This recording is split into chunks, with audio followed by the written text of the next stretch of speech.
Intrinsically, I feel successful as an artist because people have reached out to me to tell me that they cried when they listened to it, or that they have it on repeat, and that, above all else, that was my goal, and that was my fear.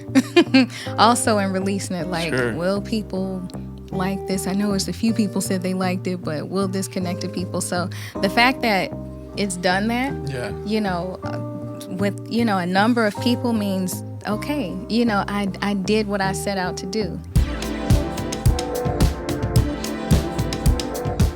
Let's take people back. How did it all start for you when it came to like the music side of things? Well, yes, I definitely come from a musical family. I have two sisters, and that was our favorite pastime. We sang. And when I first realized that I could sing was... Were they older? No, I have one older, one younger. Oh, okay. Yeah. So you're in the middle. Mm-hmm. Okay. Yeah, the ignored child. Here I am, seeking attention. Totally. But my oldest sister, still bossy, she would hold auditions. Ooh. 2-man auditions for me and my younger sister, so we could have the honor of to sing singing with with her. Mm-hmm. And I think I was 9 the first time I realized, I'm going to win because I can sing. And I don't know why I realized that, but I did. Yeah. And sure enough, I, did my audition, and she was like, you can sing. Wow. And that was the day. You felt a little bit of confidence. Yes. I realized, okay, I'm a singer. Were your parents musical? My mom is not a singer, but she has an amazing ear. She used to play piano and the clarinet. She doesn't anymore, but very capable. Okay. My dad actually, if you're sitting in the other room, you think he was a white cowboy. Very interesting. But that's my origin. Okay, so you love to sing, basically. Like, what type of music were you listening to back then? Like, well, I grew up in church. And when I say I grew up in church, I grew up sitting in church. Like you were born in the aisle. Yeah, I basically, was sitting there. Whole time I was there. And so gospel, definitely. Also R&B, because, we listen to the radio. Yeah. I remember the first like singer that I remember just being obsessed with was Yolanda Adams. She had she's so good. She's amazing. So talented. Yeah, still. Yeah, she's had a really long career, which is fantastic. Yeah. Yeah, she's evolved and everything. She stayed current and all those things. So good pick. Yeah, absolutely. Yeah. Yeah, but it was the tape. It was Riding Through the Storm. I think that was the name of the album. And the tape was worn out back when you could wear tapes. Oh, yeah. Yeah, because you were playing cassette tapes in the cassette player, right? Yeah. So, Did you ever record songs and then, like, from the... I guess it was recording from the radio, from right? The radio. And then you'd play back. And I think I got a recorder at some point, and we record ourselves over and over. So that's singing has always been a part of my life. Now, I can imagine, okay, you have sisters, and they're singers too. One's older, one's younger. You're kind of in the middle. Did it ever feel like, did your sister have a couple years ahead of you in regards to, like, I think she was involved in music stuff too, right? At some level, like... she still is. She's a gospel singer. Okay. Though. And we have very different styles, all three of us. My oldest sister's gospel, like, just full on Shirley Caesar, all that. Okay. She gives you all that. My youngest sister is like neo soul, kind of puts you in the mindset of Jill Scott, something like that. Okay. Yeah. And here you have me. Yeah. And tell people, fast forward from early childhood, take me through a little bit of that backstory, like in that space. I'll start by saying this. For my sisters were very much, they're performers. They're outgoing. I was, the middle, quiet kid. There are people who don't know they have another sister because I was that quiet. And so for me, music has always been mine, in the sense that it was something that I did for myself. I love to listen to music beyond just singing it. I love I'm a consumer, of music. And so another reason why it was kind of mine too was because growing up in church, I grew up in Church of God in Christ. And Okay. so it's black church. Mm. It's the volume, the excitement. Yeah. And that's not my style. It's not Yeah, me. yeah. So I was always Did you told. realize that early on? Like, this is cool, but I don't think musically it's where I want to live. Well, it wasn't that it wasn't where I wanted to live. I just felt like I didn't fit. So it was like I was always told I could sing and forced to sing. And they seemed to like it, but I felt this doesn't fit. I didn't feel like I was in my element, And so music became something, like I said, that I kept to myself. And if I was told to, I would sing, but it wasn't internalized. Like Were it you wasn't writing mine. songs back then and writing ideas down, or just working on your voice, just singing other people's songs and that kind of stuff? Yeah, I'd listen to albums and learn every word, every riff, every run, but it was just something that I did, And so that, yeah. Did you continue that through college years and all that kind of stuff? And Yes, everybody knew me really well, knew I loved music, but I was not a performer. I didn't want to get up in front of people and sing. It was not something I wanted to do. And so partially because I didn't fit, and then also like on the shyness meter, like 1 to 10, I'm 150. Yes. So yeah, but well, it doesn't seem like that now. Like, Well, do thank you feel you. like you've kind of grown a little bit and worked through that a little bit more? I say I'm still shy, but what I'm finding right now, like since working with you, Yeah. is that I think I found my voice, and so there's a comfort there that I haven't felt. I want to get specifically to eventually talking about this song. You said nowadays you write and have lots of ideas. So how did it evolve, and when did that part of your journey Yeah. start? Because at some point, you love music, you're listening to music, you're working, you're singing, you're doing all this stuff. But at some point, you might be like, hey, I think I could write something that would be a good song or whatever. Like, when did that develop, the song part of it? It's the funniest thing. So it's this sleazeball. That's how I learned I could write. Okay, you have to explain that a little bit more. First, I'll tell you how I ended up liking country, because Okay. it wasn't something that I grew up just like that's a genre, that I love. Yeah. Yeah, I always liked it, but not enough to turn my radio station to it or anything like that. I bought this raggedy car my first year in college. It cost like $800. It was trash. But, and the radio, I couldn't get FM. Oh my goodness. So I was stuck You gotta with at least go AM. to $1,000 or more to get I guess AM, so. you know what I mean? I didn't meet the requirements. So all I had was AM. So all I could get that sounded clear was a country station. Oh, wow. Okay. So I started listening, and I was like, I love this music, And so that was the beginning of my what was the love. first country song or artist that you were like, man, I really like this? Do you remember? It was Shania Twain. Okay. Yeah. Then, I always liked Dolly Parton, Reba McEntire, but they're like everybody, knows them. But Shania Twain, Up. That was the song. Yeah. Shania Twain, what I love about her stuff is when it comes to vocal production and the different layers and the way that they support her lead vocal, it's pretty amazing. Like, it's pretty amazing. She can just sing. Oh, yeah. Yeah. Okay, so you start listening to AM radio, country stations. Yeah. And then take me through, Yeah. like, fast forward from there. Like, how do you get Yeah. to, like, I'm going to write something? So it was years later. As a matter of fact, it was the year I wrote Long Haul. Oh. Was that one of your first That was the second things you song wrote? I ever wrote. Okay. Some guy, I think my sister posted a video on Facebook of me singing. So he reaches out to me through Facebook, and he was like, have you ever considered a career in music, and all this stuff. So I was like, okay, I'm interested. By that point, I was married with 2 kids. I had finished my education and everything. I was like, I'm open to this. Yeah.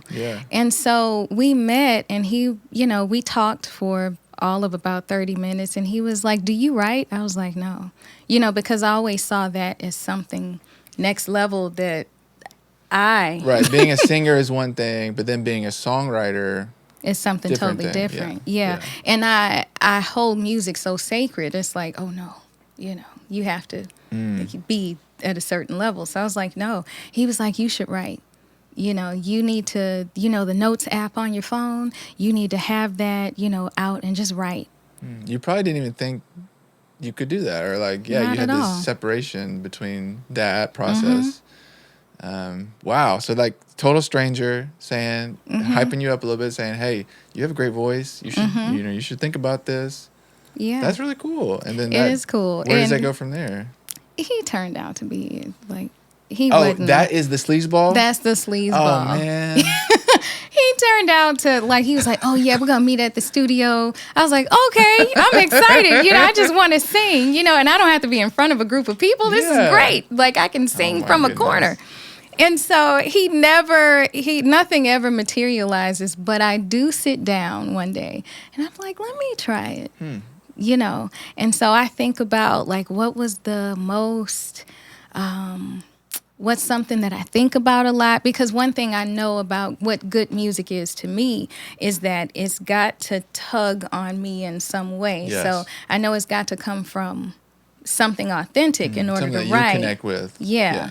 So I start with that, and I wrote my first song. It's a ballad, and in retrospect, it needs some work, but I think it's the bones of a really good song. But fast forward, I didn't write anymore after that one song.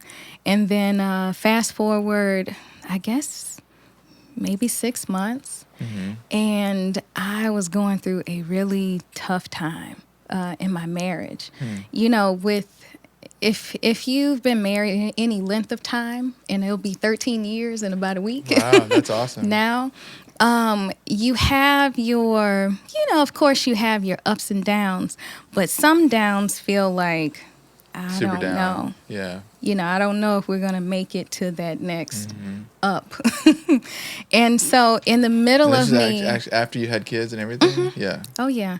But in the middle of being in that place, I was also watching Nashville. Oh, I'm yeah. obsessed with that show. Yeah, I've seen that. Let me just say, like, obsessed. I listen to all the tracks, everything. But it's something about that show that inspires me to write. It's the craziest thing. So I was watching Nashville, and I was just kind of in the back of my head thinking about everything that's going on. And I went and sat down in my kids' playroom, of all places. And I started to write. So no melody, you're just writing lyrics, just writing ideas. Yeah, you know what? I'm wondering about that process. There wasn't a melody for that. I started writing because I'm thinking about everything that's going on. It's like all the reasons why. No, I don't think this is going to work out. And then all of a sudden I get this, no, we got to figure this out. It's going to be okay. And that's what long haul is. It's that resolve. Yeah. It's that moment when you're running and your side is hurting. Yes. You're like, I'm not going to make it. I don't run very often, but I know what you're talking about. Yes. And then you have that moment where you're like, you know what? No, straighten up, keep going. Yes. And that's what it was. It was that moment where I decided that, and I went and I sat down and I wrote, and that song, it came. Let's just stick on that journey for a little bit of that song, because you write that. Does it just sit for a while, and then you're like, I don't even know what to do with this? Take us forward to eventually connecting with that guy that plays acoustic guitar that you shared with me. So even after that, I still don't see myself as a songwriter. I just wrote this song, Yeah. I don't think I didn't share it with anybody it was a while. And so some other guy reaches out and is like, he's not a sleaze bag though, is he? He's not a sleaze Okay, bag. good. We just had creative differences. Yeah, sure. He's a good guy. He reached out. I had actually known him for a while, and he was like, do you wanna do something with your music? He always thought I could really sing, and he was like, if you're serious, like, I want us to work together. So I was like, okay. I trusted him. So he started sending me these tracks, these R&B tracks, but they weren't average R&B tracks. They were like some otherworldly stuff. And I was like, what is this? Like, I don't. It's out of the box. This doesn't make sense to me. And he's like, oh, this is artist development. Just write something to it. And I was like, I don't do this. I write, then I make a melody. I don't hear stuff and then write to it. This doesn't make any sense. So, but, I decided to challenge myself, and I went ahead and I wrote to it. The song was okay, but I did feel accomplished that I was able to do it. Yeah. So then he starts sending me more tracks, and I start writing, and the songs get better and better. And then we go in and we record, and the producer, this one thing I've learned is producers who play a particular instrument tend to be better producers. And I don't know, it changes the flavor of the music that you create based on that instrument, because as the opposite of that is like just being a producer who can find loops and melodies and just, but if you can play an instrument, I don't know, it's something about that music. It just is, to me, it's better. Yeah. So this producer actually played the horn. Like the trumpet or something? I think he plays the trumpet. Yeah, Okay, he plays okay. the trumpet. And so, like, we created amazing music together. But, we had differences in, Sure. creative differences. So we ended up not releasing any of that music. And it just so happened that of all the things that we worked on, I think there were 10 songs. Wow. Yeah, of all the things we worked on, Long Haul was left off. Oh my goodness. Yeah, and by this time, I had let people hear it, and every person I played it for, and this was just an acoustic version. Yeah. So I actually met that guy through my ex-manager, I guess that's what I'll call him. Okay. And we played it for a book signing, and when I played it, it was an awkward situation for me, and I think that was the case because I guess I still hadn't found my sound, and I wasn't in my element yet, Right. and so it didn't feel like it was me. Yeah. Yeah, Totally understand. yeah, and that was really the issue with this particular guy. It was like, I don't feel comfortable yet. Yeah. Yeah. And I didn't know what it was at the time. I just knew it didn't feel right. Right. But it's kind of cool to think about that you push through those feelings of like, I'm not really sure what I want to be or what I want to sound like, but I'm going to, almost like it's an assignment in school and you just do it. And then through that process, you've made something that you've never made before. Yeah. You might have this like motivation or this, momentum, and then that leads eventually to Long Haul, and then Long Haul gets left off the project, and then eventually that's the one that you circle back to and is like, that's really my sound, That's or it. like something similar to that is Yeah. my category. So it's kind of cool to think about how even in areas where you don't think this is doing something for me, or maybe it's a waste of time, yeah, it's not, like absolutely. that's fascinating to me just Yeah. to think about that. One of the questions that I really like to kind of ask, and it's a good deep question, but like, why do you write music? I would say Long Haul taught me that in the moment, that I'm writing is for me because it's cathartic. But what I learned through watching other people listen and watching tears come, and all the things that it brought up for them, that I write it for me, but I share it, for other people. And I think the reason why gospel didn't necessarily work as far as being my genre is because with gospel music, it's written to uplift. Yeah. You know. Right. And for me, maybe because I'm a social worker, I don't know. Maybe that has something to do with it. Yeah, I don't know. I'm very much about not necessarily uplifting all the time. Sometimes when I play a song and I'm sad, I want to listen to this sad song so I can sit here in my sadness, and I want it to connect to me. I think you know? I connect more with sad songs or heartbreak songs or just songs that aren't just so happy. Yeah, I don't know what that is, but that's also when it comes to the song Long Haul. Being married, oh goodness. Don't mess it 2006. up. She'll 15 years. So, or I could edit it out before she sees this. But being married so long too, I just resonated with that idea. Yeah. Like, okay, we're gonna push through this, and the whole verse about if I'd have known it had been this hard, I don't know that I would have done it. It's just, but you don't know until you're in, and then it's like now that you're in, and it's so beautiful at some level. It's like, I mean, at lots of levels, but there is difficulty. I just resonated so much with that, and I think that's what other people are feeling too when they listen to it. And isn't that why like country music in general has that appeal? It's like, okay, you may be singing about your dog, but I have a dog too. Yes. You know what I mean? Like, yes. Or I have a rabbit. Thing. Like, you know what I'm saying? Like, everybody's got something. That's Do you have a rabbit? I don't. Oh, okay. God, no. I was like, I don't know this about you. Okay. Yes, I love rabbits. That's so funny. You may have already talked about this a little bit, but I do want to ask you specifically, what makes a song, quote unquote, good?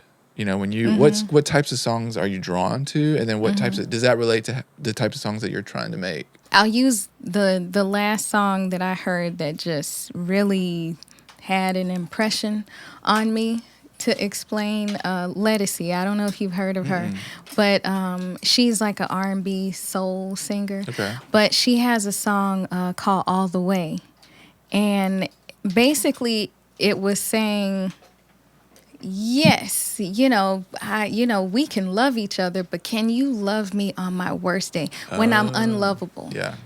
And the first time I heard it, it was so vulnerable. Like it connected. It was so raw. Yeah. Like, we're not, it's something that people talk about now, like in recent years, but in general in society, we're not vulnerable. Like, we don't share our truth because our truth is, it's a lot. We don't know what the world's reaction. The highlight reel on social media. So we don't want the ugly stuff out there. And she shared that, her vulnerability, and just the way it connected to mine. It was like, wow, So that's when something touches me in a place that I would be ashamed to say out loud to somebody. That's a good song. Yeah, I love that. What would be, you got your first single coming out, or it is actually, people can go listen right now. Yes, pause the podcast and go listen to it. Yes, right now. As an artist now, what would be success for you if you think about that term? I know that term can be lots of different things, but, you have a family, you want to put out music. Kind of what's success look like for you moving forward? I mean, do you want to be on tour with Shania Twain? I don't think she's touring anymore. But. Yeah, I know. So, in Intro to Psych, they talked about intrinsic motivation versus extrinsic motivation. And I say intrinsically, I feel successful as an artist because people have reached out to me to tell me that they cried when they listened to it, and or that they have it on repeat, and that. Above all else, that was my goal, and that was my fear. Also, in releasing it, like, will people like this? I know it's a few people said they liked it, but will this connect to people? So the fact that it's done that, with a number of people means okay. I did what I set out to do. Now, extrinsically, what you want? Yeah, what you want? What I'd like is to, at the very least, I tell my husband, I would like for my music to fund itself. Sure. Yeah. I'd like for Long Haul to, maybe cover an EP. Yeah. If I could do that, like, just because I love music, I love to write, I love to sing, and if I could, it's difficult for art Right. to pay for itself. Yes, and there are sleazeballs in the game, and opportunities that look good and then don't pan out, and Yeah. all kinds of stuff. Yeah. And then you put out this amazing song, and then you make $5 off streaming, and it's like, I don't want to be discouraging to anybody, but it's almost like a good song is just like a ticket into another opportunity. That's the way I think about it. Is like, instead of thinking, oh, I'm going to make all this money off streams, it's just like, no, you're going to make something good, and then hopefully that's going to open the doors to another opportunity. Exactly. You know what I mean? And then you try to fund that as much as you can, and then keep going from there. So, because a lot of people also, after the song is done, I mean, AJ knows this because he just released a song too. It's like there's marketing, there's content, there's awareness. There's so many things, and I actually want to learn more about that, because I feel like if I grow and learn about that, then I can help people like yourself or like people I work with, and kind of help them with suggestions and different things that they could do. Yeah. Because the song is like step one. Step two is getting people's attention, and so if you flip that question, what would you say is the hardest or the most difficult thing as a songwriter? As a songwriter, I guess I don't really see struggles, because like I do music because I love it. Yeah. Like that's the sole purpose. I'm grateful for that. That it's not a job yet. I don't know. We'll see. But it's not a job at this moment. So it's purely because I love it. I would say, as far as like building some form of a career off of it, my biggest struggle at this moment is understanding who a listener of Ashleigh will be. Right. Because it's, I'm a Black woman and I'm singing country music, that has a little tinge of soul in it, so that's a little different. Like, totally. Yeah, how you're building maybe building an ad on Facebook, and every time you click a button, it goes from 1 million people to there are 2 people. Your ideal audience has 2 people. Like, oh man, this is gonna be rough. I think that I hope, I know you're joking, but like there's so many people that are gonna like enjoy your music that I hope so. It's gonna be more than 2 people, at least 5. No, Yeah. Okay, well, before we transition to, I have a segment called 10 Things where I just ask you 10 things, but I only have 7 today. But tell me about your passion for Hot Tamales. I don't know exactly when it restarted. I loved them as a kid, but maybe 5 years ago. You don't see. Well, I'm starting to see them in the stores more now, and I think it's because of my personal consumption.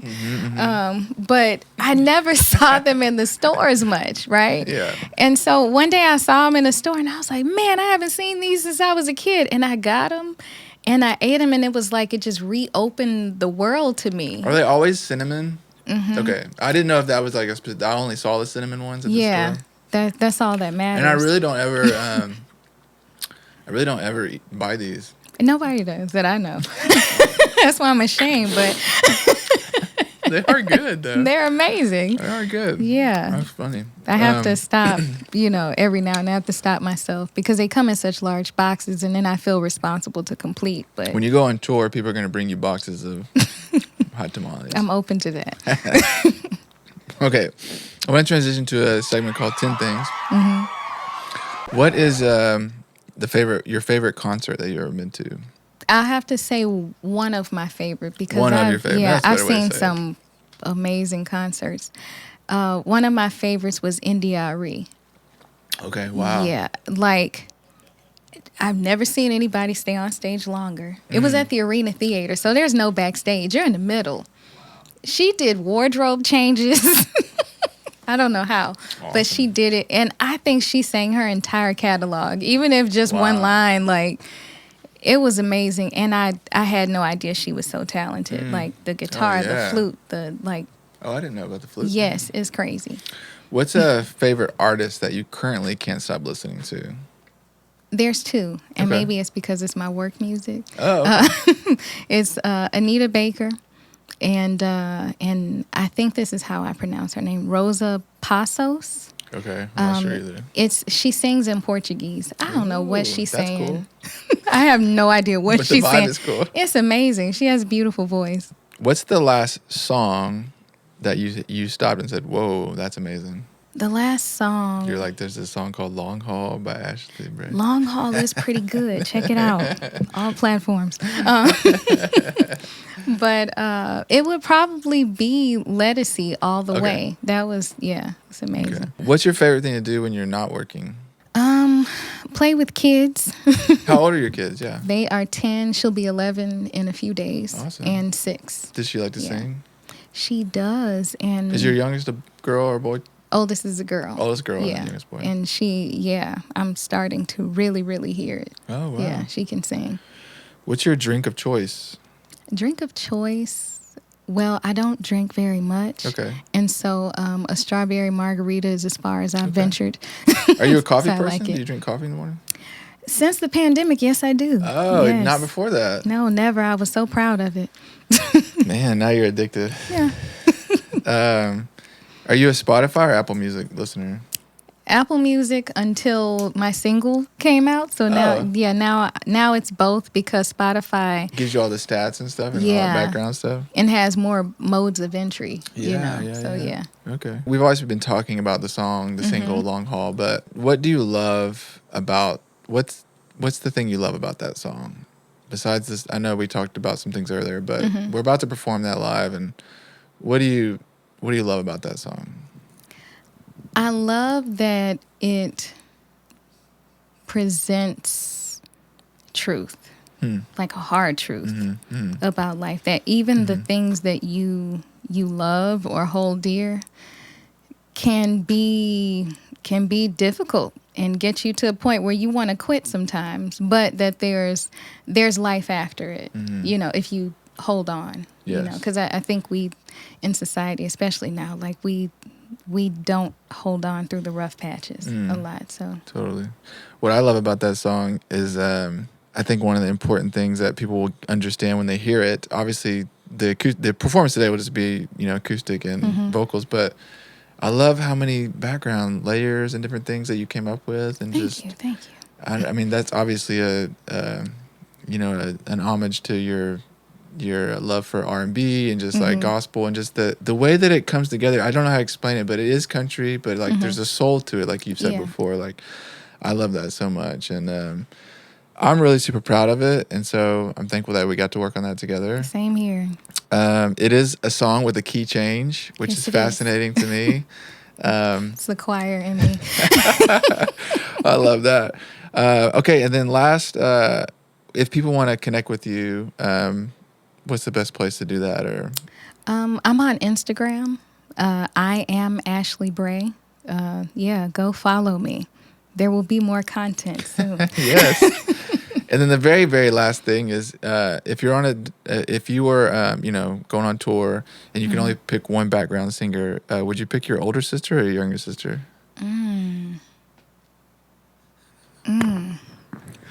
I'm not answering that. You pick them both. Yeah, Both both. of them support you. One goes in the fun. luggage. We won't say who that is. Yeah, so. I'm not telling.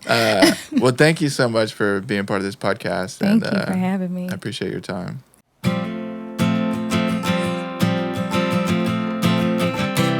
If I'd had any idea that love would have been so hard, I don't know if I would have started down this road.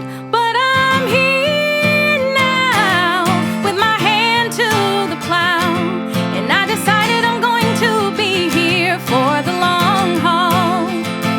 For the long haul, oh, for the long haul. I'm giving you all for the long haul. I hear love's call telling me to keep holding on. So I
One day we'll laugh and call this easy, and it's told I'll be able to deny. But what propels me into faith is when the faintest trace of love for me and you I can find. For the long haul, oh, for the long haul, I'm giving you my all for the long haul. I hear love's call telling me to keep holding on, so I'll keep standing tall for the long haul. Ooh,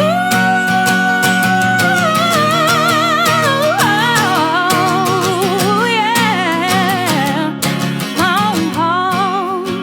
I didn't have the faintest idea that this would have been so hard.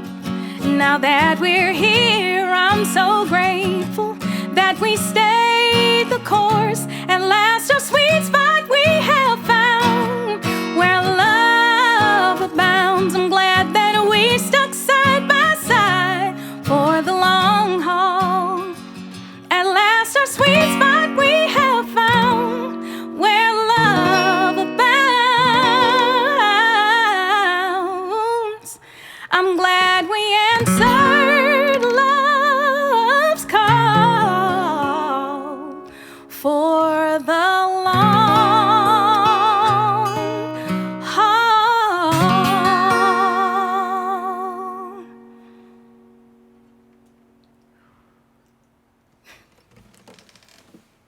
That felt good. That felt good. Did you feel good about that? I feel good. That was great.